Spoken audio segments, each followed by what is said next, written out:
guys, so welcome back to my channel. So today we're going to be learning the second part of chemical reactions and equations chapter. So we had stopped at decomposition reactions in the previous class. So we had seen heat decomposition reactions. Let's continue more. So this is silver bromide that's placed in a china dish. So we're going to see its effect due to sunlight. So we're here able to see that silver bromide, it's turned from white to gray. White to gray in color. This is because silver bromide has been broken down into silver and bromine, and we all know silver is generally grayish in color. So it's gray in color due to the formation of silver. This has taken place due to the action of light. So this is known as photolysis. This is known as like a decomposition due to sunlight. So let's see the reaction. AgBr sunlight gives Ag plus Br2. 2 AgBr sunlight gives 2 Ag plus Br2. That's the balancing. So remember guys, balancing is the most important part of this chapter. Without learning balancing, you can't write any equation in this chapter. Let's see. So similar to AgBr, we are able to see even silver chloride follows this reaction. So it's not balanced. Let's balance it. 2AgCl gives 2Ag plus Cl2. So this decomposition due to light is called photolysis. I had mentioned this word. You can write it down. So let's move further. So in the olden days, we did not have normal cameras like we do right now. So we often used these photolysis reactions in order to carry out black and white photography. Remember, guys, an important use of these reactions is black and white photography. It can be asked in boards. Important use. Let's move further. So this is electrolysis. Electrolysis basically means passing electricity through water. Electrolysis, electricity through water. Electricity through water. So let's see the reaction. So we take a plastic mug, a rubber stopper, a test tube, a cathode, an anode, water for switch, graphite rods because graphite is a good conductor of electricity and it's a non-metal. So when we pass, we also, so you may have observed this solution here. This is H2SO4, H2SO4, sulfuric acid. You can see. So we take certain amount of sulfuric acid and add it into the solution. We add this because what we all know that water does not conduct electricity, means it does not allow electricity to pass through it. So when we add such acids present in them, acids, remember guys, acids always contain ions present in them. Means ions are basically charged atoms, contain certain ions present in them. These ions allow acids to conduct electricity. So when we add certain amount of acid to water, it starts to conduct electricity. Let's see further. So ions. So acidified water is used to produce ions. This process is called ionization. Ionization. Let's see the reaction. H2O, electricity gives H2 plus O2. We can balance it. 2H2O gives 2H2 plus O2. We can check our balancing. So 2H2O, electricity gives 2H2 plus O2. Let's move further. So this decomposition due to electricity is called electrolysis. Remember guys, electrolysis. It's an important process and the definition can be asked. So let's move further. So let's move to the next part of the chapter. So this is the reactivity series.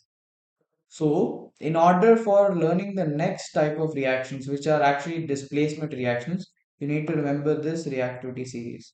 I'm telling you guys, without remembering this reactivity series, you cannot write several reactions in grade 10.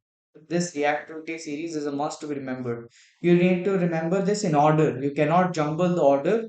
It has to be as it is. So, potassium has to always come first and gold has to always come last. So this arrow represents that the reactivity is decreasing. So potassium most reactive and gold is least reactive. Most reactive and least reactive. Let's see further. So most reactive and least reactive. So this is the definition for the reactivity series. You can write it down. arrangement of metals in the increasing or decreasing order of reactivity is called the reactivity series of metals. Let's move further. Displacement reactions. So remember guys, for displacement reaction, you need to know the reactivity series. Without knowing the reactivity series, you cannot learn displacement reactions. Let's see. So let's take a compound AB and another element C. So AB is a compound and C is an element.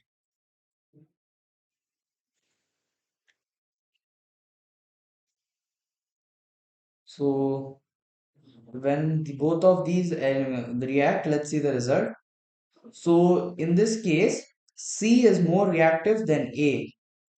No, C is more reactive than A. Let's see the reactivity series for an example. So for example, let's consider the case of zinc and iron. Let's consider C to be zinc and A to be iron. So zinc, since it is more reactive than iron, it displaces iron. So AB, let's see. So here, let's assume C to be zinc and A to be iron. So C is more reactive than A. So zinc is more reactive than iron, due to which it takes B from C.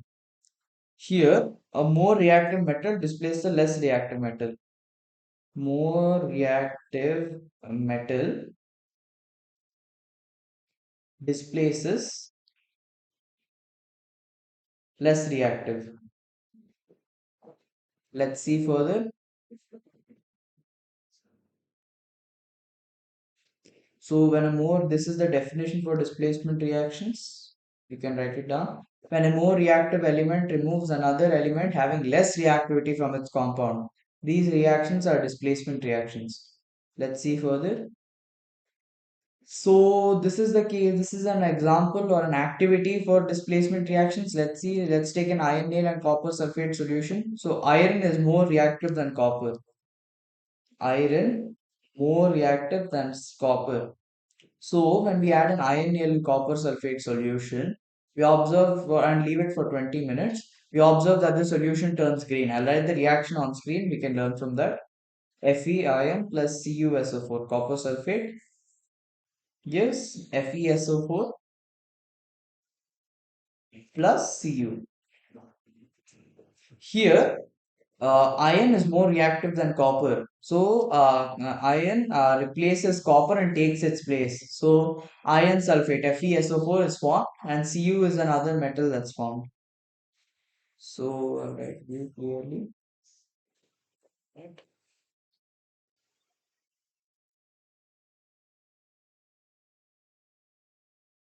Cu. So in this case, iron sulfate is green in color, due to which the solution turns green. Solution turns green due to formation of FeSO4. So let's see. We are here. You may have noticed that the iron nail is become brown in color. This is due to the formation of copper. So where we saw that copper metal had been formed on the in the reaction, right? So this copper is deposited on top of the iron nail. Let's see the reaction. CuSO4 plus Fe gives FeSO4 plus Cu. This is the reactivity series again. I'll display it on screen for a few slides since we're just starting to learn it. So iron and copper. Let's move further. Zn plus CuSO4 gives ZnSO4 plus Cu. Zinc and copper. Zinc displaces copper. Remember guys, this is another example. Pb plus CuCl2 gives PbCl2 plus Cu. Both of these are again examples for decomposition reactions. You should learn these reactions guys. And most importantly, this table. Without knowing this table, you cannot do even a single decomposition reaction. So let's move further. So this next move to the next part. Double displacement reactions. So double displacement reactions, they're partially similar to displacement reactions. So here a more reactive two compounds react.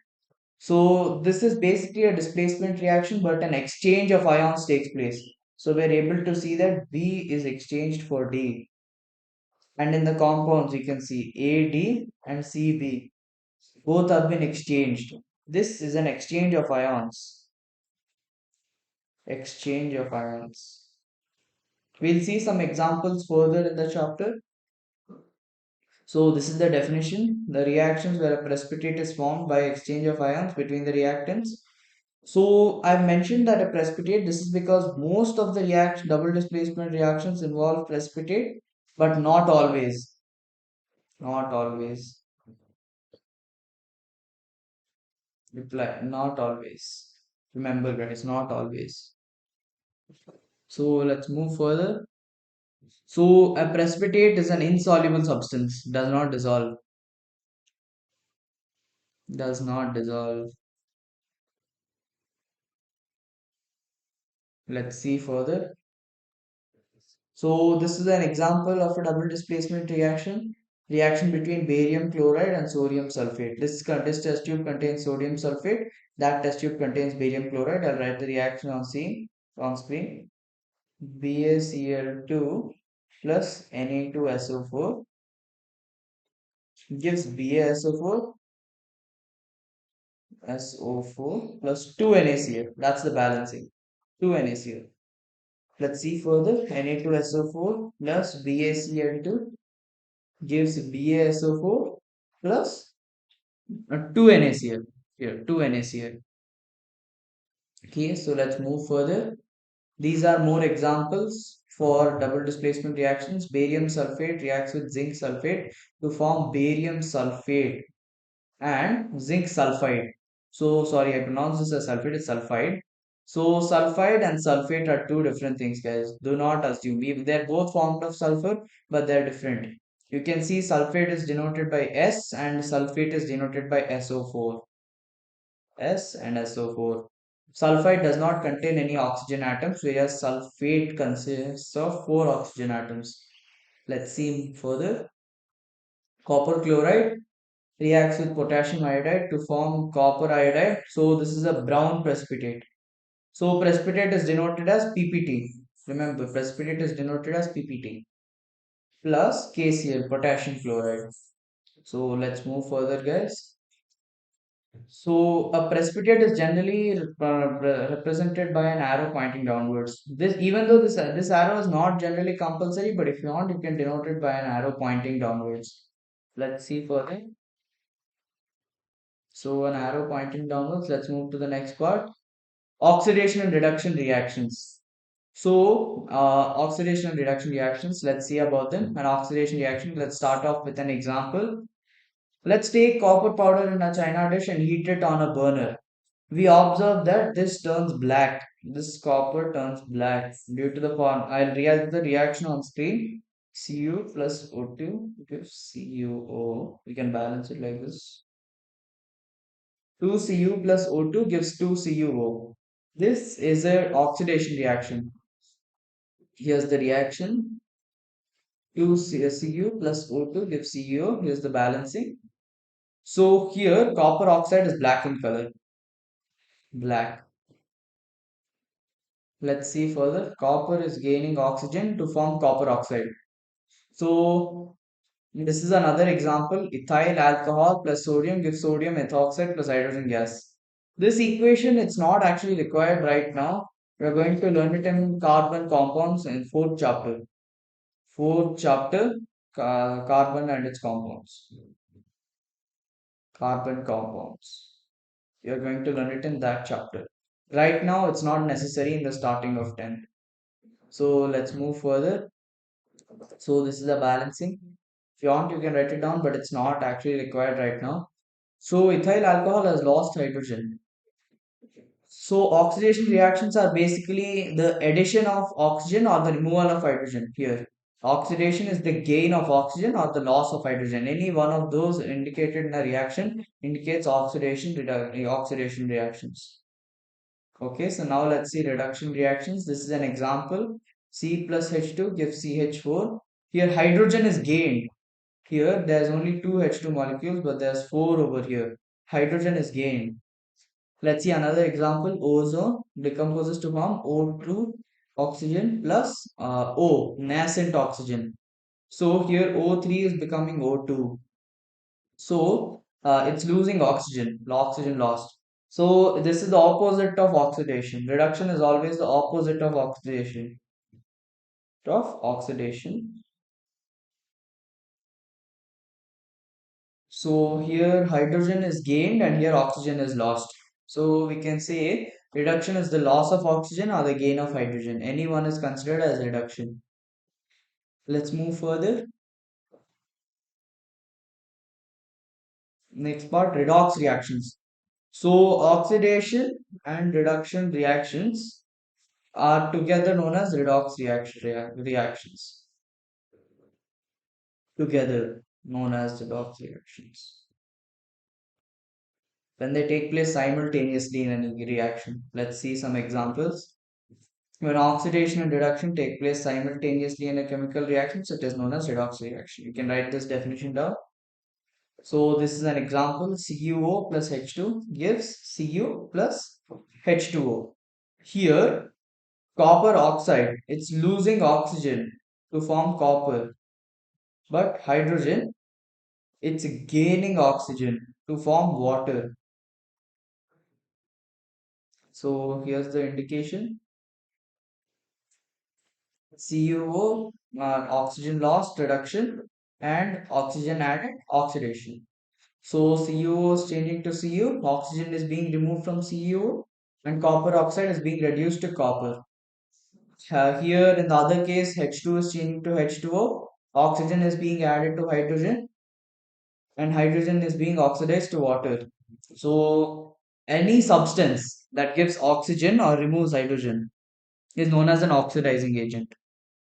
Give O2 or remove H2.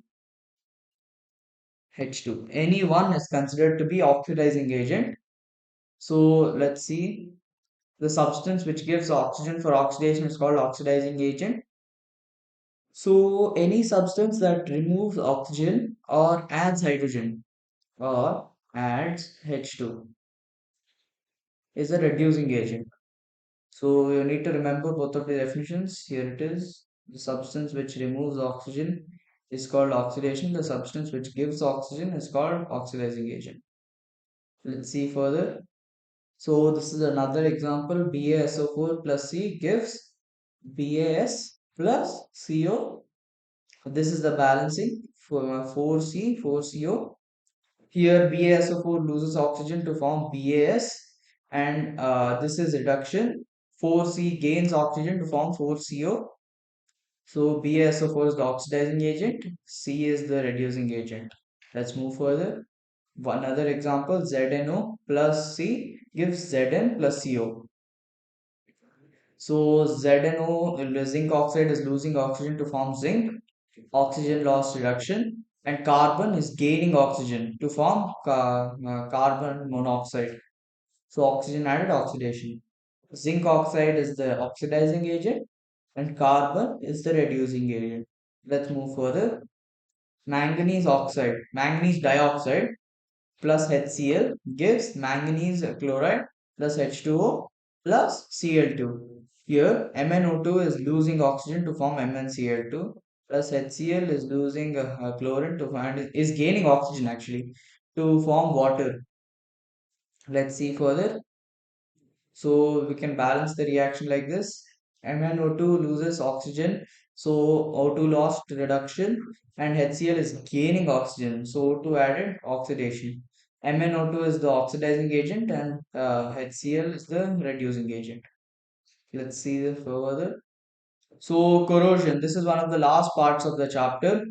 You can see how the clean iron nail has turned like this and it's been ruined. This is due to the corrosion. So, the slow process of decay or destruction of metal due to effect of air, moisture or acids is known as corrosion. We can see this brown flaky coating on top of iron nails. This is an example of corrosion. It's rust. So, rust is the most common form, common form of corrosion. So, there are other forms as well, but rust is the most common one we observe on a day-to-day basis. Here's the definition.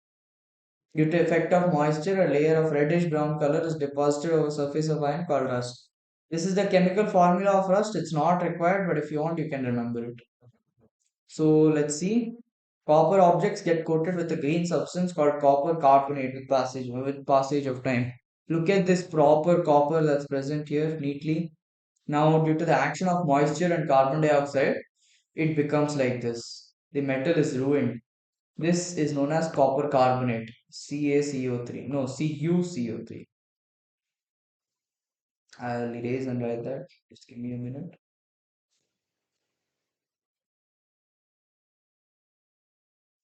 So it's CuCO3. So it's written here as well. Copper objects get coated with green substance called copper carbonate. So this green substance is formed due to the reaction of copper with carbon dioxide and moisture present in the atmosphere. So let's see further. Silver objects become blackened and lose their shining with the passage of time. Silver, when it reacts with H2S, it turns gray. Remember, guys, in the case of silver, only when it reacts with H2S, only H2S, it turns gray. It does not turn gray due to reaction with the moisture or gases or any other factor. It turns gray only when it reacts with H2S. Remember this, it's an important point. So this happens due to the reaction of silver with hydrogen sulfide gas present in the atmosphere. So now this is the last part, last topic of the chapter, rancidity. So you may have observed that potato chips, when we leave it in the open for a long period of time, they generally tend to smell oily and do not taste that good and become soft. This is because they have reacted with oxygen present in the atmosphere and have become rancid. Meaning rancid means unpleasant taste and smell and becoming oily. So food smell foul and it changes its taste. So let's see further. To prevent rancidity, food we place it in an airtight container.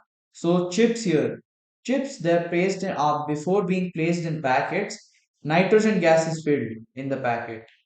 N2. Nitrogen gas is filled in the packet before they're filled. So let's see.